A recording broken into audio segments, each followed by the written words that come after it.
अल्हम्दुलिल्लाहि रब्बिल आलमीन वस्सलातु वस्सलामु अला खातमिन नबिय्यीन अम्मा बअदु फ़अऊज़ु बिल्लाहि मिनश शैतानिर रजीम बिस्मिल्लाहिर रहमानिर रहीम अस्सलातु वस्सलामु अलैका या रसूलल्लाह व अला आलिका व अस्हाबिका या हबीबल्लाह अस्सलातु वस्सलामु अलैका या नबिय्यल्लाह व अला आलिका व अस्हाबिका या नूरल्लाह। অনুষ্ঠান মুমিনের হাতিয়ার নিয়ে আরও একবার উপস্থিত হয়েছি।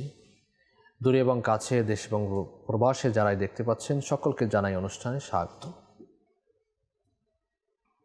শুরুতে আসুন দুরুদে পাকের কিছু ফজিলত আমরা জেনে নিই। প্রিয় নবী রসুল আরবি হুজুরপুর নূর আল্লাহ পাকের শেষ নবী সাল্লাল্লাহু তাআলা আলাইহি ওয়া আলিহি ওয়াসাল্লাম ইরশাদ করেন, যখন তোমরা কোনো কিছু ভুলে যাও আমার প্রতি দুরূদ শরীফ পাঠ করো, স্মরণে এসে যাবে।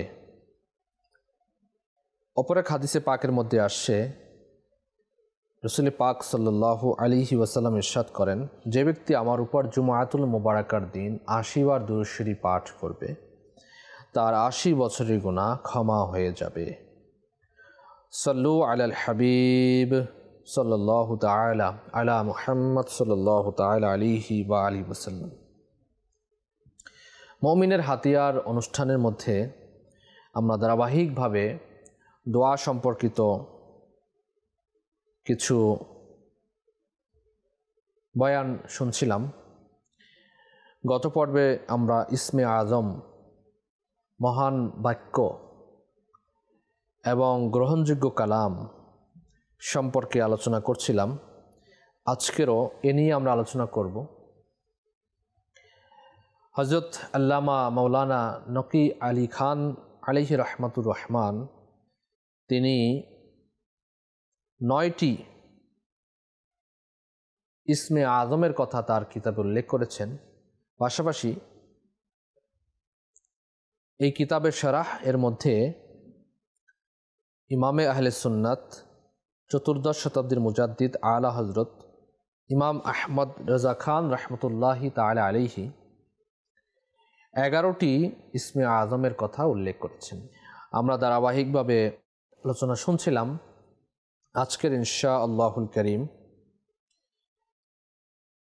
বিগত পর থেকে আমরা বাকি ইসমে আজমগুলো বয়ান করার শোনার চেষ্টা করব।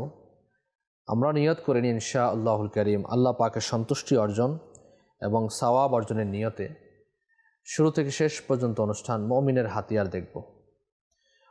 দোয়া সম্পর্কিত বয়ান, কৌশল, ইসমে আজম সম্পর্কে জানব এবং সে অনুযায়ী আমরা দোয়া করব, অন্যের নিকট পৌঁছিয়ে সওয়াবের ভাগীদার হব ইনশাআল্লাহুল করিম। যখনই সাল্লু আলাল হাবিব বলা হবে তখন যে কোনো একটি দুরূদ শরীফ আমরা পাঠ করে নেব।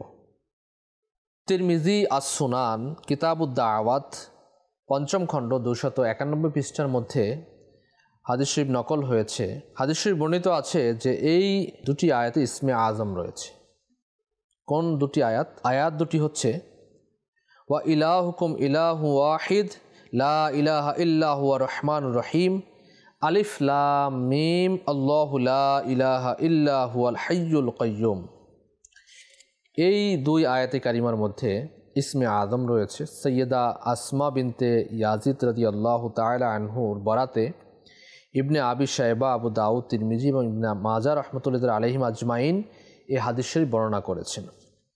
তো এই আয়াতে কারিমা ওয়া ইলাহুকুম ইলাহু ওয়াহিদুন লা ইলাহা ইল্লা হুয়া রহমানুর রহিম আলিফ লাম মিম আল্লাহু লা ইলাহা ইল্লা হুয়াল হাইয়ুল কাইয়্যুম, এই আয়াতে কারিমা কেউ যদি পাঠ করে আল্লাহ পাকের নিকট কিছু চায় তাহলে এই চাওয়াটা আল্লাহ পাক পূরণ করে দেবেন ইনশাআল্লাহ আযজা ওয়া জাল। কোনো আলিম বলেন, ইয়া বাদি আস-সামাওয়াতি ওয়াল আরদি ইয়া যাল জালালি ওয়াল ইকরাম। এই বাক্যের মধ্যে ইসমে আজম রয়েছে। ইমাম সারি বিন ইয়াহইয়া রাহমাতুল্লাহি তাআলা আলাইহি কোনো একজন ওলি হতে বর্ণনা করেছেন যে তিনি বলেন, আমি আল্লাহর কাছে প্রার্থনা করি যাতে তিনি ইসমে আজম সম্পর্কে আমাকে জানিয়ে দেন। তখন আমি একটি তারকা দেখতে পাই যার মধ্যে মুদ্রিত ছিল, বাদিউস সামাওয়াতি ওয়াল আরদি ইয়া যাল জালালি ওয়াল ইকরাম। তাহলে বোঝা গেল এই কালিমার মধ্যেও ইসমে আজম রয়েছে। এই কালিমা পাঠ করেও দোয়া করলে দোয়া কবুল হয়। কোনো কোনো বুজুর্গ ব্যক্তি বলেন ইসমে আজম হচ্ছে ইয়া আল্লাহু, ইয়া রহমানু, ইয়া রহিমু। আর এটা খুবই মুজারাত একটি আমল। আমিরে আহলে সুন্নাত হযরত আল্লামা মাওলানা আবু বিলাল মুহাম্মদ ইলিয়াস আত্তার কাদরি দামাত বরকাতুন আলিয়া তিনি লিখেন, কোনো ব্যক্তি যদি কোনো কাজ আটকে যায়, কোনো বিপদের সম্মুখীন হয়, জায়েজ হাজত পূরণের লক্ষ্যে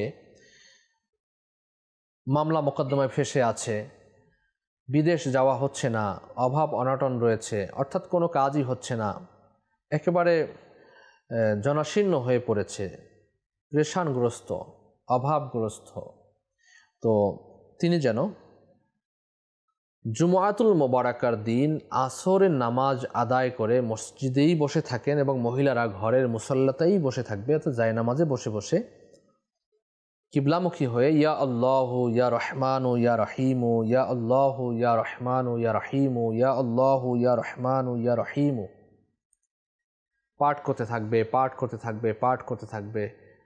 যখন মাগরিবের ওয়াক্ত শুরু হয়, টাইম দেখে নেবেন মাগরিবের ওয়াক্ত শুরু কখন, এর কিছুক্ষণ পূর্ব মুহূর্তে আল্লাহ পাকের নিকট কেঁদে কেঁদে ফরিয়াদ করবেন। আপনি যা চাইবেন, যেই সমস্যার কথা বলবেন, আল্লাহ পাক সমস্যার কথা শুনবেন এবং আপনার দোয়াকে কবুল করবেন, সমস্যাবলী থেকে নাজাত দান করবেন ইনশাআল্লাহুল কারীম। আল্লাহ রসুল মকবুল হুজুরপুর নূর সাল্লাল্লাহু আলাইহি ওয়াসাল্লাম শুনতে পেলেন সৈয়দুনা যায়েদ বিন সামিত রাদিয়াল্লাহু তাআলা আনহু দোয়া করছেন। কি দোয়া করছেন? আল্লাহুম্মা ইন্নী আসআলুকা বিআন্না লাকাল হামদ লা ইলাহা ইল্লা আনতা ওয়াহদাকা লা শারীকা লাক ইয়া হান্নানু ইয়া মান্নানু ইয়া বাদিআস সামাওয়াতি ওয়াল আরদ যাল জালালি ওয়াল ইকরাম ইয়া হাইয়্যু ইয়া কাইয়্যুম। তার প্রার্থনা শুনে নবী রাহমাত শফি উম্মত সাল্লাল্লাহু তাআলা আলাইহি ওয়া আলিহি ওয়াসাল্লাম বললেন, এটা এমন এক ইসমে আজম যা দ্বারা আল্লাহকে ডাকলে তিনি সাড়া দিবেন এবং কোনো কিছুর প্রার্থনা করলে তা তিনি দান করবেন। আল্লাহু আকবার, আল্লাহু আকবার। আর এই হাদিসে কারিমা সাইয়্যিদুনা আনাস বিন মালিক রাদিয়াল্লাহু আনহু হতে ইমাম আহমদ, ইমাম ইবনে আবি শায়বা, ইবনে হাব্বান এবং হাকিম রহমতুল্লাহ তাআলা আলাইহিম আজমাইন বর্ণনা করেছেন। আহমদ বিন হাম্বাল আল মুসনাদ 4th খণ্ড 528 নম্বর পৃষ্ঠার মধ্যে, ইবনে মাজা আস সুনান কিতাবুদ দোয়া 4th খণ্ড 276 নম্বর পৃষ্ঠার মধ্যে, হাকিম আল মুস্তাদরাক কিতাবুদ দোয়া আত-তাকবীর 2য় খণ্ড 181 নম্বর পৃষ্ঠার মধ্যে হাদিস পাক বর্ণিত রয়েছে, আল্লাহুম্মা ইন্নী আসআলুকা বিআন্না লাকাল হামদা লা ইলাহা ইল্লা আনতা ওয়াহদাকা লা শারীকা লাকা ইয়া হান্নানু ইয়া মান্নানু ইয়া বাদিআস সামাওয়াতি ওয়াল আরদি যাল জালালি ওয়াল ইকরাম ইয়া হাইয়্যু ইয়া কাইয়্যুম। এই দোয়াগুলো পাঠ করে দোয়া করলে ইনশাআল্লাহুল কারীম দোয়া কবুল হবে। আল্লাহ পাক আপনার দোয়াকে কবুল করবেন। এর মধ্যেও ইসমে আজমের কথা উল্লেখ রয়েছে। আল্লাহ পাক আমাদেরকে তৌফিক দান করুন, আল্লাহ পাক আমাদেরকে আমল করার তৌফিক দান করুন, আমিন। বিজাহি খাতামিন নবিয়্যিন সাল্লাল্লাহু আলাইহি ওয়া আলিহি ওয়াসাল্লাম। হাদিস শরীফ বর্ণিত আছে ইবনে মাজা আস সুনান কিতাবুদ দোয়া 4th খণ্ড 278 নম্বর পৃষ্ঠার মধ্যে, হাদিস নাম্বার 3859।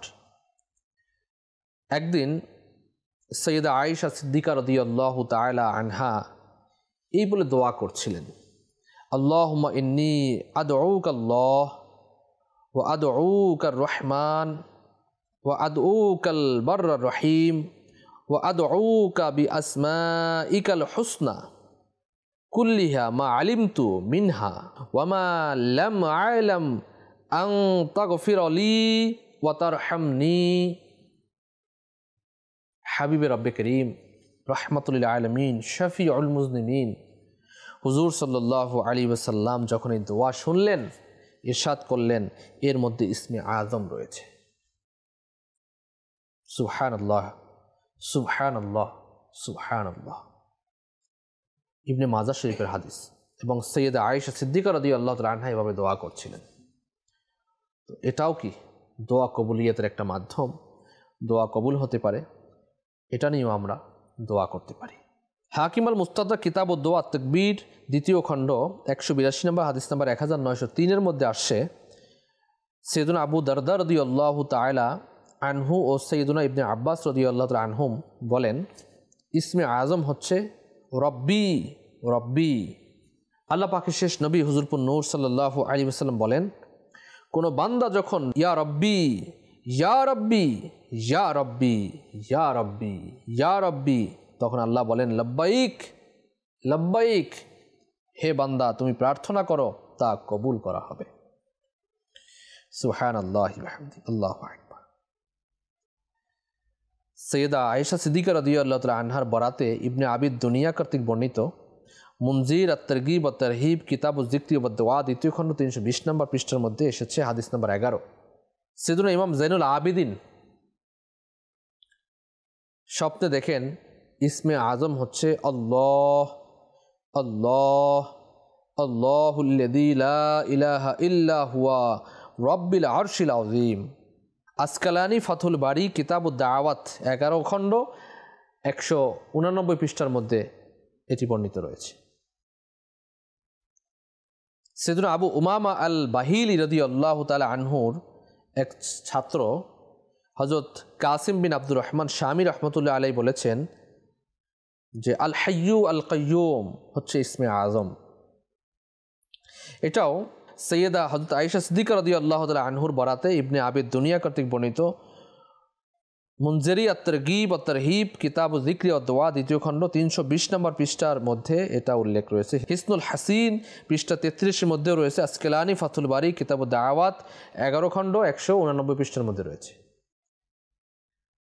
ইমাম কাজী আয়াজ রাহমাতুল্লাহ তাআলা আলাইহি কোন উলামার উদ্ধৃতি দিয়ে বলেছেন, কালিমায়ে তাওহীদ হচ্ছে ইসমে আজম, কালিমায়ে তাওহীদ ইসমে আজম। ইমাম ফখরুদ্দিন রাজি রাহমাতুল্লাহ তাআলা আলাইহি সহ আরও কিছু তাফসীর কারকগণ বুজুর্গের দিন লিখেছেন, হুয়া শব্দ হচ্ছে ইসমে আজম। হুয়া শব্দ আল হাবিলিল ফতোয়া প্রথম খণ্ড 473 নম্বর পৃষ্ঠার মধ্যে উল্লেখ রয়েছে। তাফসীরে কবির ফখরুদ্দিন রাজি কার্তিক রহমতুল্লাহ আলাইহি প্রথম খণ্ড 139 নম্বর পৃষ্ঠা থেকে 140 নম্বর পৃষ্ঠা ও দ্বিতীয় খণ্ড 150 নম্বর থেকে 152 নম্বর পৃষ্ঠার মধ্যে উল্লেখ রয়েছে বিস্তারিত যে হুয়া শব্দটি। অধিকাংশ আলেমদের মতে আল্লাহ শব্দটি ইসমে আজম। মোল্লা আলী কারিম মিরকাতুল মাফাতিহ প্রথম খণ্ডে 41 নম্বর পৃষ্ঠার মধ্যে এটা উল্লেখ রয়েছে, এবং গৌসে আজম বরফির আব্দুল কাদের জিলানী রহমতুল্লাহ তাআলা আলাইহি বলেন যে আল্লাহ শব্দকে প্রকৃত ইসমে আজম রূপে পেতে চাইলে তা বিশুদ্ধ চিত্তে ও প্রকৃত অর্থে অন্তরে অন্য কারো বা কোনো চিন্তা ছায়াবাদ বা উপস্থিত ছাড়া উচ্চারণ করতে হবে। বা আজাতুল আসরার 135 নম্বর পৃষ্ঠার মধ্যে উল্লেখ রয়েছে। এটা বরফির আব্দুল কাদের জিলানী রহমতুল্লাহ তাআলা আলাইহি কওল, আল্লাহ শব্দ আপনি নেবেন এটা যাতে করে আপনার অন্তরে আর কোনো কিছু ছায়াপাত না থাকে, এভাবে যখন আপনি আল্লাহ শব্দ নেবেন এটাই আপনার জন্য ইসমে আজম। আর এই আল্লাহ শব্দের যিকরুল্লাহর পরে যিকির করার জাতি নাম আল্লাহ পাকের জাতি নাম আল্লাহ আল্লাহ আল্লাহ। তো দোয়া করলে দোয়া কবুল হবে। কোনো আলিমগণ বলেন বিসমিল্লাহকে ইসমে আজম রূপে গণ্য করেছেন। এখানেও আল বাজাতুল আসরার কিতাবের 135 নম্বর পৃষ্ঠার মধ্যে উল্লেখ রয়েছে যে বরফির আব্দুল কাদের জিলানী রহমতুল্লাহ তাআলা আলাইহি বলেন, একজন আরিফের জিহ্বায় অর্থাৎ তার মুখ থেকে বিসমিল্লাহ উচ্চারণ মহান সৃষ্টিকর্তার কুদরতি কালাম কুন অর্থাৎ হয়ে যাওয়া শব্দের মতো। বিসমিল্লাহ আরিফ বিল্লাহ যাকে বলা হয়, আরিফ বিল্লাহ আল্লাহর পরিচয় যিনি পেয়েছেন, আল্লাহ পাকের প্রিয় বান্দা যিনি হয়েছেন, আল্লাহ পাকের সন্তুষ্টি যিনি করেছেন, আল্লাহর ইবাদত বন্দিকে সর্বক্ষণ তিনি নিজেকে নিয়োজিত যিনি রাখেন, এরকম একজন ব্যক্তির মুখে বিসমিল্লাহ শব্দ পাঠ করা হচ্ছে আল্লাহ পাকের কুদরতি কালাম কুন হয়ে যাও এর মতো, কুন ফায়া কুন হয়ে যাও হয়ে যায়, এভাবে করে বিসমিল্লাহ মানে এটাকেও ইসমে আজম বলেছেন। বিসমিল্লাহ অনেকে দেখবেন যে দোয়ার শুরুতেই বিসমিল্লাহির রহমানির রহিম পাঠ করে দোয়া শুরু করে। অনেকের মতে এই বিসমিল্লাহির রহমানির রহিম এটা হচ্ছে ইসমে আজম, এটা নিয়ে দোয়া করলে দোয়া কবুল হয়। একটি হাদিস শরীফ তাবরানি আল মুজামুল কবির 19 খণ্ড 361 নম্বর পৃষ্ঠা হাদিস নম্বর 849, তাবরানি আল মুজামুল সগীর 6ষ্ঠ খণ্ড 238 নম্বর পৃষ্ঠা হাদিস নম্বর 8634, আর মাজমুজ জাওয়াইদ কিতাবুল আদিয়াহ 1ম খণ্ড 241 নম্বর পৃষ্ঠা হাদিস নম্বর 17264 এর মধ্যে রয়েছে। এবং আপনার আরেকটি হাদিস শরীফের কথা উল্লেখ করা আছে মুস্তাদরাক কিতাবুদ দোয়া ওয়া তাকবীর 2য় খণ্ড 239 নম্বর পৃষ্ঠা হাদিস নাম্বার 2040 এর মধ্যে হাদিসে পাক উল্লেখ রয়েছে রাসূল পাক সাল্লাল্লাহু আলাইহি ওয়াসাল্লাম বলেছেন, যে কোনো বান্দা এই সমস্ত কালিমার মাধ্যমে আল্লাহ পাককে সাহায্যের জন্য ডাকবে ও তার কাছে কোনো কিছু কামনা করবে, তিনি তা পূরণ করবেন। কালিমাগুলো কি? লা ইলাহা ইল্লাল্লাহু আল্লাহু আকবার, লা ইলাহা ইল্লাল্লাহু ওয়াহদাহু লা শারীকা লাহ, লাহুল মুলকু ওয়া লাহুল হামদু ওয়া হুয়া আলা কুল্লি শাইইন কাদির, লা ইলাহা ইল্লাহু ওয়া লা হাওলা ওয়া লা কুওয়াতা ইল্লা বিল্লাহ। এই যে কালিমাগুলো, এই কালিমাগুলো যখন আপনি পাঠ করবেন, পাঠ করে আল্লাহ পাকের নিকট দোয়া চাইবেন, আল্লাহ পাক আপনার দোয়াকে কবুল করবেন। এবং ইয়া আরহামার রাহিমিন যদি কেউ 3 বার বলে, ফেরেশতারা বলবেন এখন কিছু চাও, কারণ আরহামার রাহিমিন তোমার দিকে নজর দিয়েছেন। সুবহানাল্লাহ। দোয়ার মধ্যে আপনি যখন আল্লাহুম্মা আমিন, ইয়া আরহামার রাহিমিন, ইয়া আরহামার রাহিমিন, ইয়া আরহামার রাহিমিন, এভাবে করে আপনি আল্লাহ পাকে ডাকেন, ইয়া রব্বানা, ইয়া রব্বানা, ইয়া রব্বানা, ইয়া রব্বানা, ইয়া রব্বানা 5 বার। এভাবে করে বলা হয়েছে যে 5 বার ইয়া রব্বানা বলার ফজিলত সম্পর্কে ইমাম জাফর সাদিক রহমতুল্লাহর মন্তব্য এর আগেই বলা হয়েছে যে এই 5 বার বলে দোয়া করলে দোয়া কবুল হয়। আসমাউল হুসনা পাঠ করার মর্তবাও এরকম। এরপরে নবী পাক সাল্লাল্লাহু আলাইহি ওয়াসাল্লাম তিরমিজি শরীফের হাদিস বলেছেন, এক ব্যক্তিকে ইয়া জাল জালালি ওয়াল ইকরাম বলতে শুনে বললেন, এখন কিছু চাও তোমার দোয়া কবুল করা হবে, ইয়া জাল জালালি ওয়াল ইকরাম। তাহলে এই যে লাস্টের যে বাক্যগুলো, এটা কিন্তু আমাদের মধ্যে সচরাচর আমরা প্রায় পাঠ করে থাকি। লা ইলাহা ইল্লাল্লাহু আল্লাহু আকবার, লা ইলাহা ইল্লাহু ওয়াহদাহু লা শারীকা লাহু, লাহুল মুলকু ওয়া লাহুল হামদু ওয়া হুয়া আলা কুল্লি শাইইন কাদির আমরা পাঠ করে থাকি। লা ইলাহা ইল্লাহু ওয়া লা হাওলা ওয়া লা কুওয়াতা ইল্লা বিল্লাহ, লা ইলাহা ইল্লাহু ওয়া লা হাওলা ওয়া লা কুওয়াতা ইল্লা বিল্লাহ, ইয়া আরহামার রাহিমিন, ইয়া আরহামার রাহিমিন, ইয়া রব্বানা, ইয়া রব্বানা, ইয়া জাল জালালি ওয়াল ইকরাম। দেখবেন দোয়ার মধ্যে আমরা এই বাক্যগুলো পাঠ করে থাকি প্রায়। তাহলে বোঝা গেল এগুলো ইসমে আজম। এই ইসমে আজম নিয়ে যখন আপনি দোয়া করবেন, তখন এই দোয়াগুলো আল্লাহ পাকের দরবারে কবুল হবে ইনশাআল্লাহুল কারীম, ইনশাআল্লাহ আযজা ওয়া জাল। আল্লাহ পাক আমাদেরকে এ সকল বিষয় নিয়ে বুঝার এবং আমল করার এবং পাঠ করার তৌফিক দান করুন। মনে রাখবেন যে বুজুর্গের দিন বলেন, যখন তুমি কারো কাছে কিছু চাইবে দুনিয়ার মধ্যে, আপনি কখন কিছু যাদের কিছু চাইবেন, তখন আপনি একেবারে পরিপাটি হয়ে কিভাবে চাইলে ভালো হবে আগে প্র্যাকটিস করে মানুষের পরামর্শ নিয়ে আপনি তারপর চান। ফর এক্সাম্পল, আপনি চেয়ারম্যান সাহেবের কাছে যাবেন, তো এমপি সাহেবের কাছে যাবেন, মন্ত্রী সাহেবের কাছে, অথবা আপনার ছেলের জন্য, আপনার নিজের জন্য একটা চাকরি দরকার, এর সুপারিশের জন্য যাবেন, কিভাবে বলতে হবে। আমাদের দেশে তো এখন অনেক সময় দেখা যায় কিছু পাইতে হলে তেলও মারতে হয়। আমি এমনি বলে দিলাম, আপনারা হয়তো ভালো বুঝবেন এগুলো। তো এর বলার উদ্দেশ্য হচ্ছে যে আপনি তাকে তোষামত, তেল মারা মানে তোষামতও করছেন, আপনি তোষামত করছেন, দুনিয়াবি একটা ফায়দা পাওয়ার জন্য তোষামত করছেন। সেখানে আল্লাহ পাকের নিকট আপনি চাইবেন, আল্লাহ পাকের দরবারে কিছু ফরিয়াদ করবেন। তাহলে এই ওসিলাগুলো, এই ইসমে আজমগুলো, এবং পরিপাটি হয়ে আতর লোমান মেখে ভালো সুন্দর পোশাক পরিচ্ছদ পরে পরিষ্কার পরিচ্ছন্ন হয়ে কেবলামুখী হয়ে যায় নামাজের মধ্যে বসে নামাজ আদায় করে যখন এই ইসমে আজম নিয়ে দোয়া করবেন, এবং দোয়ার যে আদব রয়েছে আদব বজায় রেখে যখন দোয়া করবেন, নিঃসন্দেহে মহান রব তাআলা আপনার প্রতি রহমতের দৃষ্টি দান করবেন এবং দোয়াগুলোকে কবুল মঞ্জুর করবেন। আল্লাহ পাক আমাদের জায়েজ হাজাতের প্রতি রহমতের নজর দান করেন। আমি এ পর্বতেও বলবো যে যখনই দোয়া করবেন জায়েজ দোয়া করতে হবে, না জায়েজ কোনো দোয়া করা যাবে না। মনে করেন যে আপনি যদি দোয়া আল্লাহ আমাকে কিয়ামত পর্যন্ত বাঁচাই রাখো, এই দোয়া করা এটা ঠিক হবে না, ঠিক না? তো আল্লাহ পাক এটা আগেই আপনার তাকদীরে লিখে দিয়েছেন, আপনি কতদিন বাঁচবেন, কখন আপনার ইন্তেকাল হবে, এটা লেখা হয়ে গেছে অলরেডি। তো আরও অনেকগুলো দোয়া রয়েছে যে যদি আপনি দোয়া করেন, নবুয়তের দোয়া করেন, নবী হওয়ার দোয়া করেন, এটা করাই যাবে না, কারণ নবুয়তের দরজা বন্ধ করে দিয়েছেন আল্লাহ পাক, এটা নাজায়েজ হারাম এই দোয়া করা। আরও অনেক ব্যাপার রয়েছে। তো জায়েজ দোয়া করতে হবে, বিশেষ করে আখিরাত যেন আপনার আমার ভালো হয়, কবর যেন ভালো হয়, সেই দোয়া যখন আপনি বেশি বেশি করবেন, দুনিয়া অলরেডি পেয়ে যাবেন। বেশি বেশি দুনিয়া চাইলে দেখবেন দুনিয়া দূর হয়ে যাবে, আপনার আখিরাতও দূর হয়ে যাবে। আর আখিরাত চাইলে আখিরাত কাছে আসবে, দুনিয়াও আপনার পদচুম্বন করবে ইনশাআল্লাহুল করিম। যা শ্রবণ করলাম এর উপর আমল করা তৌফিক দান করুন। আজ এ পর্যন্তই। আগামী পর্বে ইনশাআল্লাহুল করিম আমরা দোয়া কবুলের প্রতিবন্ধকতা নিয়ে আলোচনা করব। দোয়া কেন কবুল হয় না? শুধু আমরা বলে থাকি এত দোয়া করলাম, দোয়া কবুলই হচ্ছে না, আমার ছেলের জন্য, আমার মেয়ের জন্য, নিজের জন্য, ব্যবসার জন্য এত দোয়া করি, দোয়াই কবুল হয় না। প্রতিবন্ধকতা কোথায়, বাধা কোথায় রয়েছে? আমরা এটা ইনশাআল্লাহ তাআলা এ সম্পর্কে জানবো এবং সেই অনুযায়ী আমল করার চেষ্টা করব। আগামী পর্বে ইনশাআল্লাহ তাআলা আমরা এ নিয়ে আলোচনা করব। সাথেই থাকুন, দেখতে থাকুন মাদানী চ্যানেল বাংলা। সাল্লু আলাল হাবিব সাল্লাল্লাহু তাআলা আলা মুহাম্মদ সাল্লাল্লাহু তাআলা আলাইহি ওয়া আলিহি ওয়াসাল্লাম।